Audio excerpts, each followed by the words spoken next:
ರಾಜ್ಯ ಆಗ್ತಾ ಇದೆಯಾ ಕರ್ನಾಟಕ? 48 ಗಂಟೆಗಳಲ್ಲಿ, ಕೇವಲ 48 ಗಂಟೆಗಳಲ್ಲಿ 3 ಕಡೆ ಎಷ್ಟು ದೊಡ್ಡ ದೊಡ್ಡ ರಾಬರಿ, ಅದು ರಾಬರಿ ರಾಜ್ಯ ಆಗ್ತಾ ಇದೆಯಾ. ಮತ್ತೊಂದು ಬಿಹಾರ ಆಗ್ತಾ ಇದೆಯಾ. ಒಂದ್ ಕಾಲದಲ್ಲಿ ಬಿಹಾರ್ ಯುಪಿ ಅಂತ ಅಂದ್ರೆ ಎಲ್ಲಿ ಬೇಕಾದ್ರೂ ಯಾವಾಗ ಬೇಕಾದ್ರೂ ರಾಬರಿ ನಡಿಬಹುದು ಅನ್ನೋಂಗಿತ್ತು. ಕರ್ನಾಟಕ ಆ ಪರಿಸ್ಥಿತಿಗೆ ಬಂದಿದ್ಯಾ? ಆಶ್ಚರ್ಯ ಅಂತಂದ್ರೆ ಕರ್ನಾಟಕದ ಪೊಲೀಸರು ಪ್ಯಾಥೆಟಿಕ್ ಆಗಿ ಫೇಲ್ ಆಗ್ತಾ ಇದ್ದಾರ. ಯಾಕಂತಂದ್ರೆ ಡಕಾಯಿತರು ದೋಚಿದ ದುಡ್ಡಲ್ಲಿ ಜಾಲಿ ಮಾಡ್ತಾ ಇದ್ದಾರೆ. ಆದ್ರೆ ತನಿಖೆಗೆ ಹೋದ ಪೊಲೀಸರು ಖಾಲಿ. ಇನ್ನೂ ಕೂಡ ಏನು ಇನ್ಫಾರ್ಮೇಶನ್ ಸಿಕ್ಕಿಲ್ಲ. ಖಾಕಿ ಮರ್ಯಾದೆ ಪಣಕ್ಕೆ ಇಟ್ಟಂಗಾಗಿದೆ. ಇನ್ನಾದ್ರೂ ರಾಬರಿ ಗ್ಯಾಂಗ್ ಬಗ್ಗೆ ಸುಳಿವು ಸಿಗತ್ತಾ? ಫಸ್ಟ್ ಟೈಮ್ ಕಳೆದ ಒಂದು 2 ದಶಕದಲ್ಲಿ ಕರ್ನಾಟಕ ಪೊಲೀಸ್ ಇಷ್ಟು ಪ್ಯಾಥೆಟಿಕ್ ಪರ್ಫಾರ್ಮೆನ್ಸ್ ತೋರಿಸ್ತಾ ಇರೋದು ಫಸ್ಟ್ ಟೈಮ್ ಅಂತ ಹೇಳ್ಬೇಕು. ಯಾಕಿನ್ನೂ ಕೂಡ ಈ ರಾಬರಿ ಗ್ಯಾಂಗ್ ಹೇಳ್ತಾರೆ ಇದಕ್ಕೆ ಇಂಟರ್ಸ್ಟೇಟ್ ಲಿಂಕ್ ಇದೆ ಅಂತ, ಬೇರೆ ರಾಜ್ಯಗಳ ಹೆಸರು ಕೇಳಿ ಬರ್ತಾ ಇದೆ. ಆದ್ರೆ ಕ್ಲೂ ಮಾತ್ರ ಇನ್ನು ಏನು ಸಿಗ್ತಾ ಇಲ್ಲ. ಇಂಟೆಲಿಜೆನ್ಸ್ ಏನ್ ಮಾಡ್ತಾ ಇದೆ? ಸಿಎಂ ಪ್ರೋಗ್ರಾಮ್ ಇರೋ ದಿನ ಹೋಗಿ ರಾಬರಿ ಮಾಡ್ತಾರೆ, ಇವರು ಅದನ್ನ ಆಗೋಕ್ ಬಿಡ್ತಾರೆ ಒಂದೇ ದಿನ 2-3 ಕಡೆ. ಅದಾದ್ಮೇಲೂ ಕೂಡ ಸುಳಿವಿಲ್ಲ. ಆಮೇಲೆ ಈ ಬೀದರ್ನ ಪ್ಲೇಸ್ ಯಾವ ರೀತಿ ಇದೆ ಅಂತಂದ್ರೆ, ಆ ದರೋಡೆ ಆದಂತಹ ಬ್ಯಾಂಕ್ ನ ಅಕ್ಕಪಕ್ಕದಲ್ಲಿ ಈ ಕಡೆ ಡಿಸಿ ಆಫೀಸ್, ಮತ್ತೊಂದು ಭಾಗದಲ್ಲಿ ತಹಸೀಲ್ದಾರ್ ಆಫೀಸ್, ಸಾವಿರಾರು ಜನ ಪ್ರತಿನಿತ್ಯವೂ ಕೂಡ ಅಲ್ಲಿ ಸಂಚರಿಸ್ತಾ ಇರ್ತಾರೆ.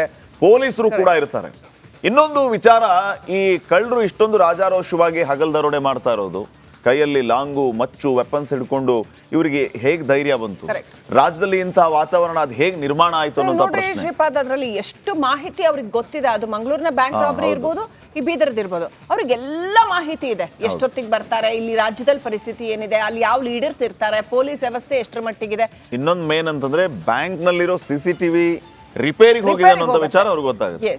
ಇದು ಎಷ್ಟರ ಮಟ್ಟಿಗೆ ಪೂರ್ವ ನಿಯೋಜಿತ, ಪ್ಲಾನ್ಡ್ ಆಗಿ ಇವ್ರು ಯಾವ ರೀತಿ ಕಳ್ಳತನ ಮಾಡಿದ್ರು, ಬ್ಯಾಂಕ್ ನ ಸಿಬ್ಬಂದಿಯೂ ಇದರಲ್ಲಿ ಶಾಮೀಲಾಗಿದ್ರು ಅನ್ನುವಂತ ಪ್ರಶ್ನೆಯೂ ಕೂಡ ಈಗ ನಾವು ನೆನ್ಪು ಮಾಡ್ಕೊಬಹುದು. ಬಿಡಿ ಕಂಪ್ನಿ ಮನೆ ಮೇಲೆ ಒಂದು ಫೇಕ್ ಇಡಿ ರೈಡ್ ಅಂತ ಬರ್ತಾರೆ, ನಾವು ಇಡಿನೋರು ಅಂತ ಹೇಳ್ಕೊಂಡು.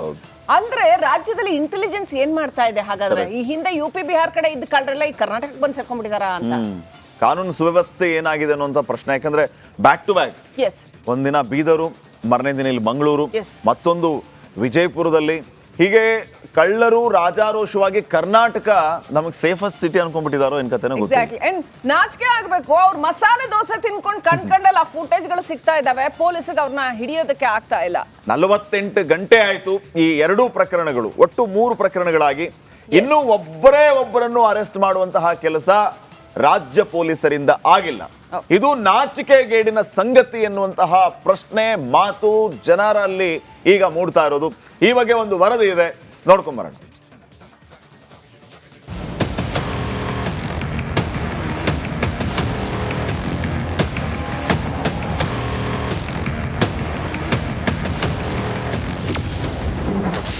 ರಾಜ್ಯ ಬೆಚ್ಚಿ ಬೀಳಿಸಿದ್ದ 3 ದರೋಡೆಯಾಗಿ 48 ಗಂಟೆ.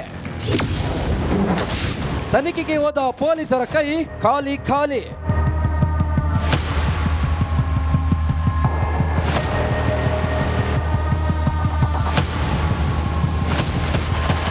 ಕರುನಾಡೆ ಬೆಚ್ಚಿ ಬೀಳಿಸಿದ್ದ ಮಂಗಳೂರು, ವಿಜಯಪುರದಲ್ಲಿ ದರೋಡೆಯಾಗಿ 40 ಗಂಟೆ ಆಯ್ತು. ಬೀದರ್ನಲ್ಲಿ ದರೋಡೆಯಾಗಿ 60 ಗಂಟೆಯಾದ್ರೂ ಒಬ್ಬ ಆರೋಪಿಯನ್ನು ಬಂಧಿಸುವಲ್ಲಿ ರಾಜ್ಯ ಪೊಲೀಸರು ಹಿಂದೆ ಬಿದ್ದಿದ್ದಾರೆ. ಒಂದ್ ಕಡೆ ಆರೋಪಿಗಳು ಜಾಲಿಯಾಗಿರುವ ವಿಡಿಯೋ ಫೋಟೋಗಳು ಪತ್ತೆ ಆಗ್ತಿದ್ರೆ, ಅತ್ತ ಪೊಲೀಸರು ಮಾತ್ರ ಆರೋಪಿಗಳನ್ನ ಬಂಧನ ಮಾಡುವಲ್ಲಿ ಎಡವಿದ್ದಾರೆ. ಬೀದರ್ ರಾಬರಿ ಮಾಡಿದ್ದು ಬಿಹಾರದ ಗ್ಯಾಂಗ್. ದರೋಡೆಕೋರರಿಗೆ 2 ರಾಜ್ಯದ ಪೊಲೀಸರ ಶೋಧ.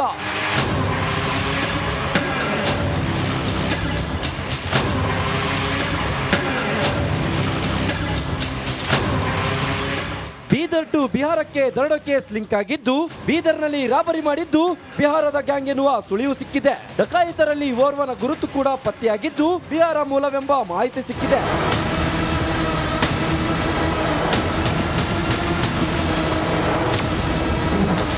ಹೈದರಾಬಾದ್ನಲ್ಲಿ ಗರಿ ಮಸಾಲೆ ತಿಂದ ಖದೀಮರು.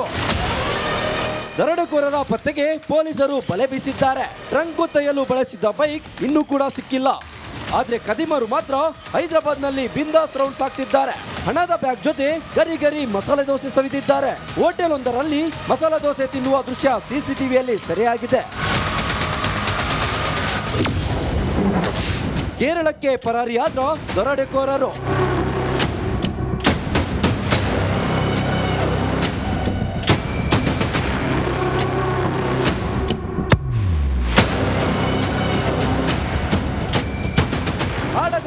ಬರೋಬ್ಬರಿ 12 ಕೋಟಿ ಲೂಟಿ ಮಾಡಿ ಇಡೀ ರಾಜ್ಯವನ್ನೇ ಬೆಚ್ಚಿ ಬೀಳಿಸಿದ ರಾಬರಿ ಈಗ ಕ್ಷಣಕ್ಕೊಂದು ಟ್ವಿಸ್ಟ್ ಪಡೆಯುತ್ತಿದೆ. ದರೋಡೆಕೋರರು ಕೇರಳ ಹೋಗಿರೋ ಗುಮಾನಿ ಎದ್ದಿದೆ. ಕಳ್ಳರು ಬಳಸಿದ್ದ car Talapady toll gate pass ಆಗಿರೋ ದೃಶ್ಯ ಪತ್ತೆಯಾಗಿದೆ.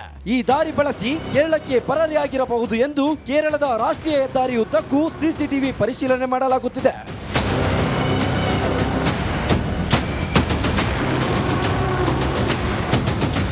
ಒಟ್ಟಾರೆ ದರೋಡೆಕೋರರು ಈ ಹಗಲು ದರೋಡೆಗೆ ರಾಜ್ಯದ ಜನರು ಬೆಚ್ಚಿ ಬಿದ್ದಿದ್ದಾರೆ. ಇನ್ನಾದ್ರೂ ಪೊಲೀಸರು ಎಚ್ಚೆತ್ತುಕೊಂಡು ತ್ವರಿತಗತಿಯಲ್ಲಿ ಆರೋಪಿಗಳನ್ನ ಬಂಧನ ಮಾಡಲಿ ಎಂಬುದು ನಮ್ಮ ಕಳಕಳಿಯ ಮನವಿ. Bureau report, republic Kannada. ಬೀದರ್ನಲ್ಲಿ ಈ ರೀತಿ ಘಟನೆ ಆಯಿತು, ಮಂಗಳೂರಿನಲ್ಲಿ ಈ ರೀತಿ ಘಟನೆ ಆಯಿತು, ವಿಜಯಪುರದಲ್ಲಿ ಈ ಘಟನೆ ಆಯಿತು.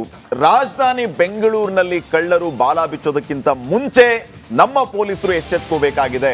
ಹೀಗಾಗಿ ಕಮಿಷನರ್ ಸಾಹೇಬರು ಸಿಟಿ ರೌಂಡ್ಸ್ ಹೊಡೆದಿದ್ದಾರೆ. ಜಾಗೃತಿ ಮೂಡಿಸುವಂತಹ ಕೆಲಸ ಹಿರಿಯ ಪೊಲೀಸ್ ಅಧಿಕಾರಿಗಳಿಂದ ಆಗಿದೆ. ಸ್ಪೆಷಲ್ ರೌಂಡ್ಸ್ ಅಲ್ಲಿ ನಿನ್ನೆ ಬ್ಯುಸಿಯಾಗಿದ್ರು ಈ ಎಲ್ಲ ಅಧಿಕಾರಿಗಳು. ಸದಾಶಿವನಗರ ವ್ಯಾಪ್ತಿಯಲ್ಲಿ ಆಯುಕ್ತರು ಪರಿಶೀಲನೆಯನ್ನು ನಡೆಸಿದ್ದಾರೆ. ಮಹಿಳಾ ಪೊಲೀಸ್ ಪಡೆ ಪರೇಡ್ ಕೂಡ ನಡೆಸಿದೆ. ಇಡೀ ರಾಜಧಾನಿ ಬೆಂಗಳೂರಿನಲ್ಲಿ ನಿನ್ನೆ ಪೊಲೀಸರು ಫುಲ್ ಸಿಟಿ ರೌಂಡ್ಸ್. ಉದ್ದೇಶ ಇಷ್ಟೇ, ಕಳ್ಳ ಕಾಕರ ಆತಂಕ ಜನರನ್ನ ಕಾಡ್ತಾ ಇದೆ. ಸೊ ಬೆಂಗಳೂರು ಪೊಲೀಸರು ಎಚ್ಚೆತ್ಕೊಂಡಿದ್ದಾರೆ.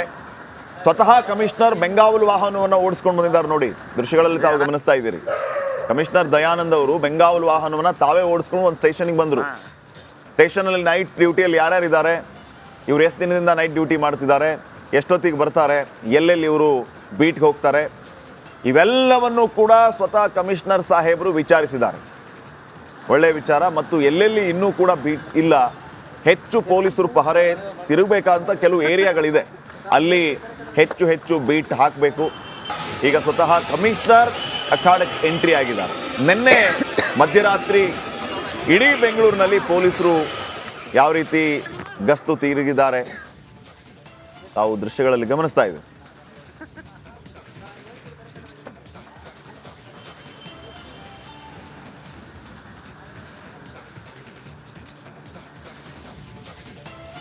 ಬೀದರ್ನಲ್ಲಿ ದರೋಡೆ ಆಗಿ 70 ಗಂಟೆ ಕಳೆದ್ರೂ ಕೂಡ 72 ಗಂಟೆ ಆದ್ರೂ ಕೂಡ ಏನು ಕ್ಲೂ ಸಿಕ್ಕಿಲ್ಲ. ದರೋಡೆಕೋರರು ಏನು, ಎಲ್ಲಿ ಹೋದ್ರು, ಹಣ ಎಲ್ಲೋಯ್ತು, 4 ರಾಜ್ಯದ ಪೊಲೀಸರಿಗೆ ಬೇಕಾಗಿರ್ತಕ್ಕಂಥ ಖದೀಮರು ಎಲ್ಲಿ ಹೋದ್ರು? ಕರ್ನಾಟಕ ಪೊಲೀಸರು 10ಕ್ಕೂ ಅಧಿಕ ತಂಡಗಳನ್ನ ರಚನೆ ಮಾಡಿಕೊಂಡು ಹುಡುಕ್ತಾ ಇದ್ದಾರೆ.